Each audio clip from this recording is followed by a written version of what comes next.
The 2022 running of the Rolex 24 Hours exceeded 60 cars for the first time since 2014. With even more interest in the 2023 edition, it begs the question, is there enough space for everyone?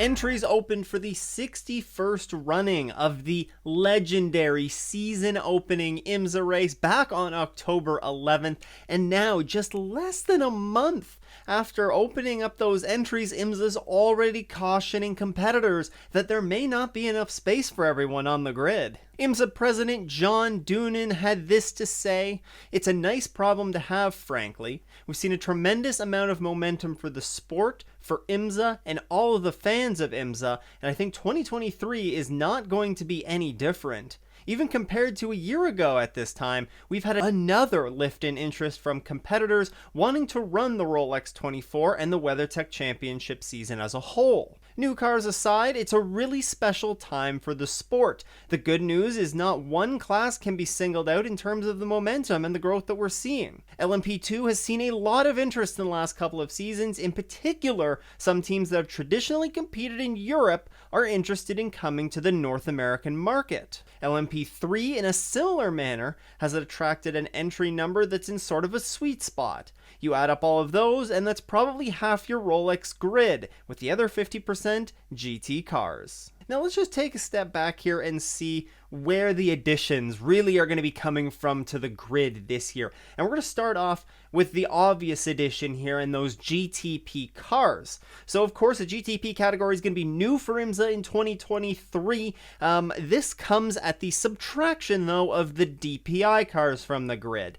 But one of the bigger areas of growth that is actually expected to come isn't in that GTP class, it's actually in the LMP2 category, where there's, as mentioned by John Doonan in the quote, there are European teams, and in particular teams from the World Endurance Championship who competed in the LMP2 Pro-Am category that are looking for a place to run. You see, this past summer, the World Endurance Championship, they made the decision to remove the Pro-Am category ahead of the 2023 season. This Pro-Am category mandated that a bronze-rated driver was part of the roster, and now the teams that did race in this Pro-Am category with that bronze driver are turning to IMSA as an alternative. Graham Goodwin of Daily Sportscar has an updated article that currently lists 4 additional entries that are seriously considering coming over to Daytona for the Rolex 24, and perhaps some of them for the other Michelin Endurance Cup races. Another category that you can look at here is LMP3 and the growth that it has had in its first couple of years. In 2021, it featured 7 entries, growing by 2 in the 2022 running of the event. Now, it's worth noting that the LMP3 category, this is a non-championship point scoring race for them, so it perhaps might be an easier one for them to cap some of the entries on. And then I think really one of the biggest factors in all of this that kind of sometimes gets overlooked here is the GT categories and some of the growth that we've seen since there's been the switch. Not necessarily in IMSA because they've been running them for a few years now, but in some of the other racing categories around the world, and that GT3 spec car that you can take and run pretty much anywhere in the world, that category has seen this pretty significant increase in interest as well, with teams from all over the world now coming over to race with the switch over to GTD Pro, and there being essentially no limit on driver categorization and driver license levels that can be in those cars. It's certainly brought on a lot of interest to the GT categories as well. And then another GT specific addition here is going to be with those GT3 spec cars from Porsche, Ferrari. There's an Evo update from Lamborghini. They're all eligible, of course, to join GTD and GTD Pro. And all of those 3 manufacturers, they want to have a significant presence on the grid this year, you know? Now, taking all of these into account here, IMSA said if they need to cap the entry list for Daytona, it is going to be the full-time teams and manufacturers from previous years that will be given top consideration, following by new teams that are willing to enter the full season efforts for the WeatherTech Championship. And then secondary to that will be part-time entries, and consideration will be given to those who have competed previously on a part-time basis. So even if it's just the Michelin Endurance Cup, perhaps just the WeatherTech Sprint Cup. And then the final priority will be given to new part-time entrants and historical IMSA event participants. So it's gonna be very interesting to see how this is gonna come into play, with so many European teams becoming interested, not only on the LMP side but also on the GT side, and how that's going to play into things. Now let's just do some quick math here on where some of these extra entries are coming in.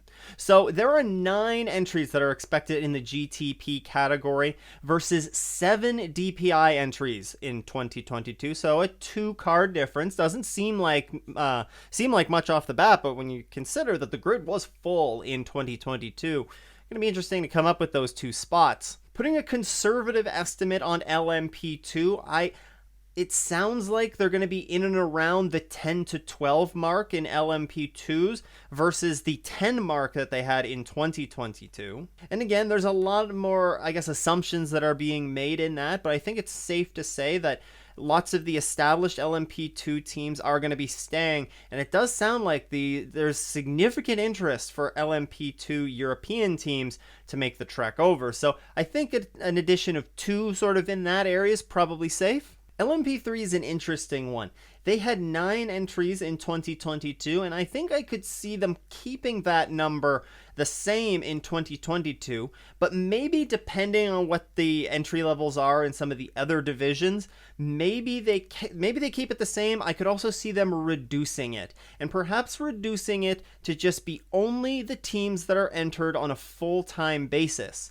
Last season, there were only, I believe, 8 entries that competed in the full season IMSA WeatherTech calendar, so limiting to that might save an entry or 2 that you could perhaps hand over to the GTP category. And then the remainder of the field kind of falls to the GT categories, GTD and GTD Pro. Not gonna nickel and dime on how many entries we could see in each one of those, but IMSA stated that around 30 are half the field being LMP cars and around half the field being GT cars is kind of the happy medium it sounds like they want to be in. So that leaves around 30 entries in the GT categories. This would be down from the 35 that they had in 2022. So it kind of makes me wonder, will we see, we know that there's going to be some teams that don't return to the grid this year, but will we potentially see some of these new factory cars, some of these new Lamborghinis, maybe Ferraris, maybe some of the Porsches, just not being able to make it on the grid because there's too many teams that are trying to enter. Now, I've seen some comments, some conversations take place recently where, fans are talking about, how could this be resolved for the future? How could we make it so that 70 teams, if 70 teams want to race in the Rolex, how could we make that happen? Well, I've seen a few interesting proposals, one of them being a qualifying type race. We see this every year in NASCAR for their crown jewel race that's also at Daytona, the Daytona 500. They have 2 races that they use to determine some of the final starting positions of the grid. Now, could this work? Theoretically, sure. You could have it so, the last maybe 2 or 3 spots in each class, maybe with the exception of the GTP category and GTD Pro, but any of the Pro-Am categories, maybe you have it so the last 2, 3, 4 spots of those, drivers have to race their way into if you're not locked in from being an entrant in the previous season or whatnot. But I'm not really a big fan of it, and this is why. I think it's really important to remember that especially those Pro-Am divisions that are in sports car racing and in IMSA, they're built on gentleman drivers, and gentleman drivers bringing serious cash to the table to be able to race and to be able to support these teams. If you make this proposal to a gentleman driver, hey, let's go and enter this race. We're going to have to spend all this money to get the car there. We're going to have to do a week of testing. We're going to have to do all of these things. But now we have to race our way into the field. And guess what? We're not guaranteed a spot. If we don't make it, if something out of our control even happens, then we're going to be going home, and all this money that you're going to be forking out is going to be for naught. I really think that's something that IMSA wants to try and avoid here. They want to make sure that they're not discouraging any gentleman drivers from bringing money and, bringing that into the sport, because at the end of the day, they really need it. So I can't see this qualifying type race like NASCAR has going forward. Another option, doubling up the pit stalls. Now, there are forms of motorsport that, teams at the highest levels of motorsports where teams share a pit stall. For F1 is the first one that comes to mind, of course, where teams, the same team cars, share the same pit stall. So it means that sometimes they have to do double stack pit stops, which is not something that they currently have to worry about right now in IMSA. I believe it's also present in the V8 Supercars series, at least for the Bathurst 1000, when they do have some additional cars on the grid. Don't quote me on that one, though. But I just don't know if I see this working out that well for IMSA. There's a few logistical kind of issues that I think they'd have to get over. First of all, just the way that IMSA pit stalls are assigned. It's an alternating order between a GT team and a prototype team. Another little caveat in this, though, is that especially for the GT teams, if they have two, so for instance, Vassar Sullivan, they have two entries, they get stacked right beside each other on pit road. So it's easy access for the crews, everybody's all together. It just makes sense. But it's still overall alternating from prototype team, GT team, prototype team, GT team. If you go now to doubling up pit stalls, how do you determine who gets doubled up on? Do you just automatically start putting a GT team in a prototype team's pit stall, maybe other than the GTP cars? Because one of the things that IMSA has said is that these GTP cars with the hybrid aspect to them, they are likely going to want to give them a little bit more space on pit road. So do you start doubling up, GTD teams maybe with the LMP3s and the LMP2 teams? Sure, that's a possibility, but look, on pit road, there is a lot of gear for just one team on there. And we're not just talking about, the pit boxes, the tires, the fuel. There are entire sections of bodywork that are there. Tools of all kinds. If you have to bring two teams worth of gear and have it all be easily accessible on pit road for both of these teams, then that's going to be difficult to do. And then what happens, if two cars get in an accident together and they're sharing pit stalls, they both need to come down at the same time. Obviously, that's going to pose some pretty significant problems.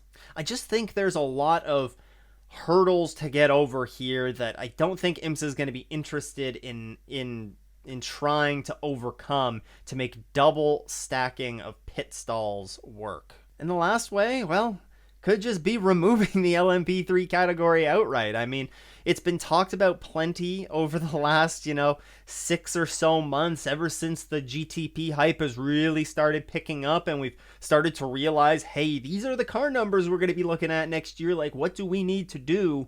And you kind of thought that they might be setting up for that when they introduced the VP Racing Fuels, the Sportscar Challenge with the GT4 and these LMP3 cars. You kind of thought like, oh, okay, is this the time? Is this the time where we're going to see LMP3s removed? I don't think it's going to happen this year. I think it's getting too late to announce that. But I think it's seriously going to be considered going into the 2024 edition of this race.